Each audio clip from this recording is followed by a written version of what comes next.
North Koreans driven to flee their country due to food shortages and a repressive regime face a difficult journey even after they reach the south. Now, many defectors in South Korea struggle to fit in, suffering isolation, prejudice, and difficulties holding down a job. Seoul is a high-tech gleaming metropolis and entirely alien to those who make the perilous journey from North Korea. Like 32-year-old Han So-song, who fled here with his father a decade ago. 그냥 맨몸으로 이 땅에 들어왔을 때 외로움을 제일 많이 타는 것 같아요. 북한이라는 동네가 인터넷이나 이런 게 발전되지 않았고 입소문, 그러니까 이런 사람 간의 네트워크로 돌아가는 사회거든요. 근데 그런 사회에 적응해서 살다가 적응되지 않는 사람은 외로운 거죠. Newcomers struggle even with simple tasks like taking the bus, paying their bills, or buying groceries. The most daunting challenge is finding work to meet their basic needs. 그냥 맨몸으로 오다 보니까 정착 초기에 아르바이트를 하겠다고 한 진짜 30곳 가까이 면접을 봤었어요. 떨어졌어요. 그러면서 그때 제가 느낀 게 이건 말투가 이렇고 북한에서 왔다고 차별하네? 이런 느낌을 받았었거든요. 10만 원 이렇게 적금을 넣으면은 Mr. Han is at the Korea Hana Foundation to seek help to find work again. He's been doing part-time work since losing his job when the car dealer he was employed at shut its physical stores due to COVID-19. The foundation offers support like job training and matching, financial aid and housing, in addition to a 3-month adaptation program for newcomers. 대부분은 일자리를 구해달라고. 우리나라에 오시는 제일 많은 연령대가 40대 여성들이어가지고 이제 40대 여성들이면은 한국 여성들도 40대 여성들이고 어떤 전문성이 없으면은 취업하기가 힘들기 때문에 좀 단순 노무 쪽으로 눈을 낮춰가지고 그렇게 가셔야 되거든요. But the foundation acknowledges that North Koreans face more hurdles. That's even as the employment rate of defectors hit a record 60.5% last year. 남북한에 대한 이해, 또 문화적인 차이, 그다음에 학력 결손 이런 부분뿐만 아니라 기본적으로 우리 사회가 가진 탈북민에 대한 선입견과 편견 등 이런 문제도 있고요. 탈북민들의 어떤 그 생활은 점점 개선되고 있지만은 아직까지도 그분들이 느끼기에는 많이 어려움이 있다고 판단이 됩니다. More than 34,000 North Korean defectors are known to have entered the South, though the inflow slowed sharply when countries closed their borders during the COVID-19 pandemic. The obstacles they encounter prompted one defector herself to run an academy just for them. Nam Young-hwa fled the North in 2003 and started H. Nuri Education Center, which trains students to become certified accountants a decade ago. A couple of years later, she began taking in only defectors who find it hard to keep up with regular classes. 북한 이탈 주민들은 러시아어를 많이 배웠잖아요. 그러다 보니까 영어가 익숙하지가 않아요. 그래서 키보드를 익히는 것부터 이제 난이도인 거예요. 그래서 굉장히 애를 많이 먹었죠. 똑같은 말을 많이 하게 되는 거죠. This, she says, exposes defectors to mockery and isolation, even after they land a job. 3개월에서 6개월을 못 버티고 나오려고 해요. 그러니까 얘기할 때면 말이 또 일단은 한국화가 되어 있지 않으니까 말이 좀 어눌하죠. 그리고 물어보려면 이제 동료들이 왜 저것도 모르지? 이런 눈빛으로 바라보니까 섞이질 못하는 거죠. Student Ho Jin-hwa is now trying to pick up basic computer skills. Her struggles to survive over the 12 years she lived here have stripped away any illusions she had. 정말 제가 쉽게 생각했는데 내가 생각한 대한민국이랑 살아야 하는 대한민국은 너무나 차이가 심한 거예요. 북한 사람들은 여기 오면요, 우리가 태어난 어린 아이나 같아요. 대화가 아예 안 되면 하나부터 다 배울 거예요. 생활 습관, 문화 뭐 이런 거. For these defectors, they're ready to turn their back on their past and adapt to the reality of life in South Korea, even if it means starting over. And for more, we speak with Jae Song, adjunct fellow at the University of Technology, Sydney, live from Kuwait, Australia, as well as with CNA's Lim Yoon-suk in Seoul.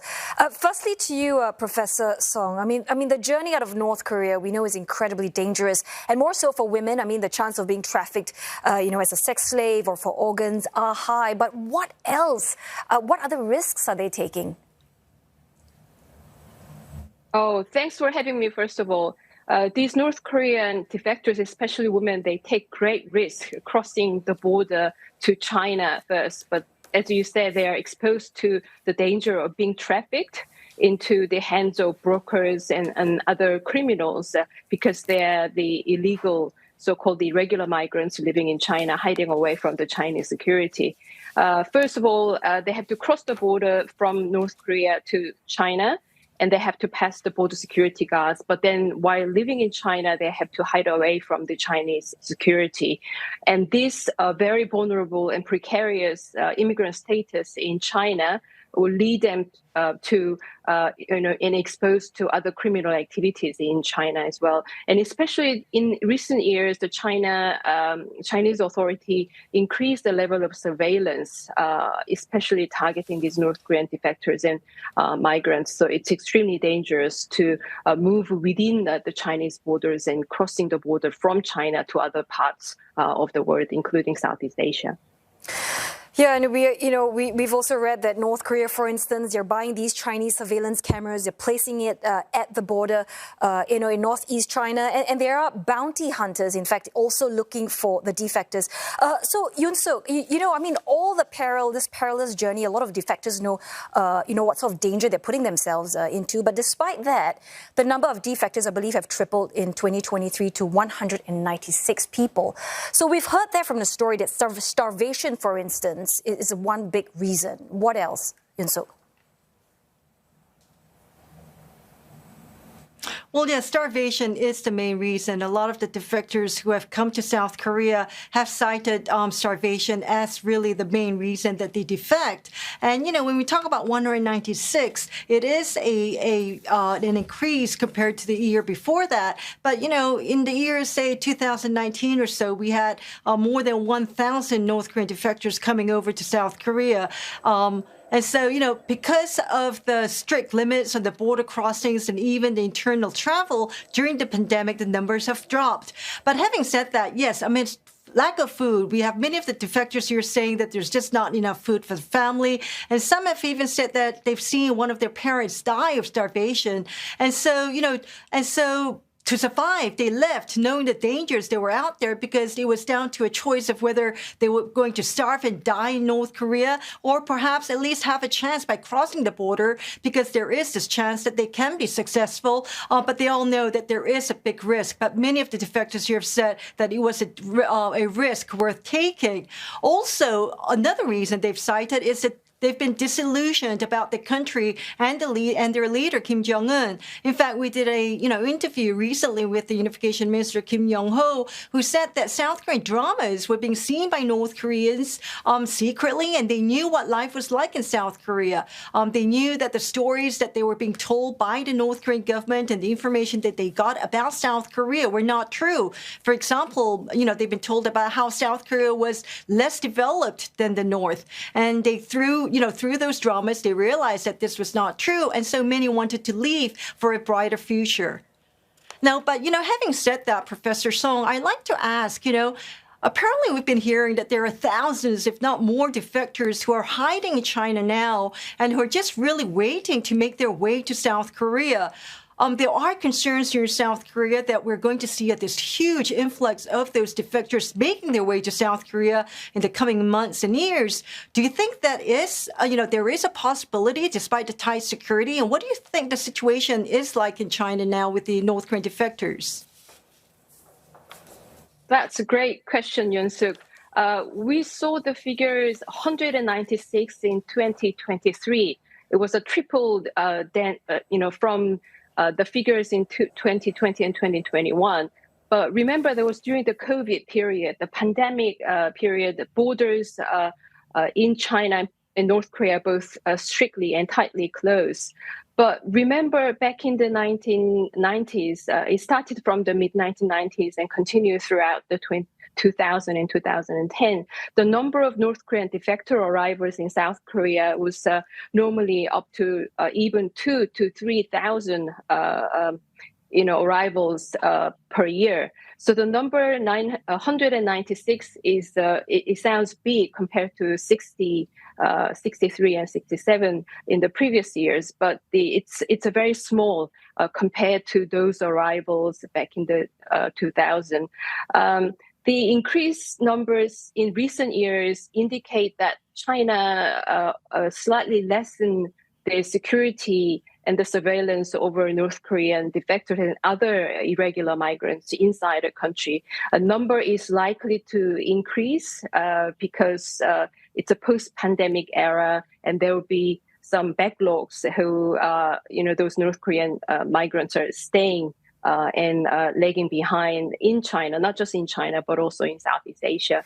But what's interesting here is within this number, we see the growing number of those young North Korean defectors in their 20s and 30s compared to the vast majority of women defectors in their 40s and 50s 20 years ago. So and also the increased number of elite North Korean migrants has increased in recent years. That's something that we need to pay more attention to, because the motivation of leaving North Korea has changed from, as you say, Yoon-suk, from starvation, the economic difficulties, to more of a dissatisfaction with the regime and the future of North Korea, especially under the Kim Jong-un regime.